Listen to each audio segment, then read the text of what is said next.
The world of politics is no stranger to drama, but few moments can rival the sheer intensity of what unfolded live on air recently.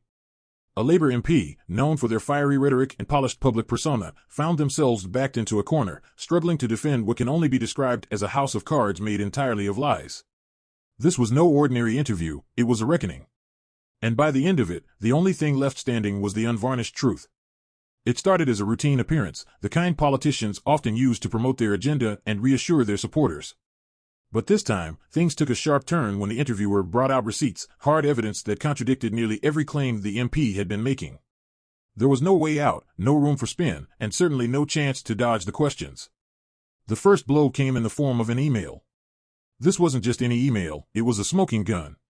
Sent by the MP's own office, it directly contradicted their earlier statements about a controversial policy decision. As the interviewer read it aloud, the MP's confident demeanor began to crack. Their usual deflections, blaming opposition parties, vague references to miscommunication, and the classic out-of-context excuse, suddenly felt hollow. The silence in the studio was deafening, the kind that makes viewers lean closer to their screens, unable to look away. And then came the financial records.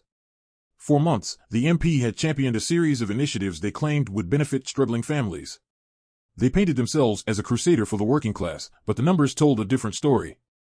Allocations that were supposed to fund these programs had mysteriously ended up in projects tied to party donors.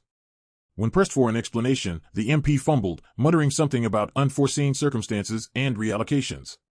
But the damage was done.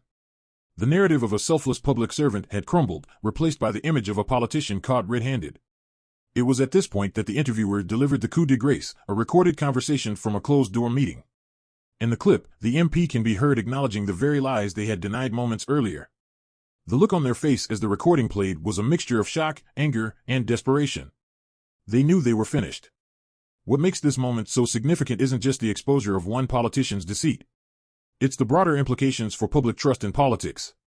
How often have we heard promises from leaders, only to see them broken or manipulated for personal gain? This live confrontation was a stark reminder of the importance of accountability, the power of a free press, and the vigilance required from us as citizens. But here's the kicker, even after being exposed, the MP refused to resign. Instead, they issued a statement claiming to be the victim of a smear campaign. It's a playbook we've seen before: shift the blame, play the victim, and hope the public moves on. But this time, it feels different. The sheer undeniability of the evidence, combined with the real-time nature of the exposure, has sparked outrage across the political spectrum.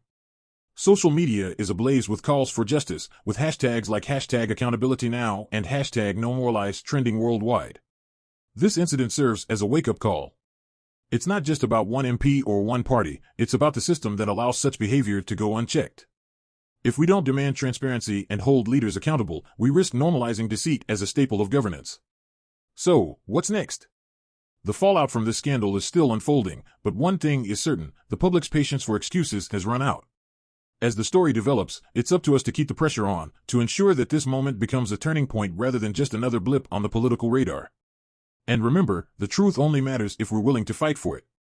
Like, comment, and subscribe for more stories that cut through the noise and hold the powerful accountable. The fight for honesty in politics starts here.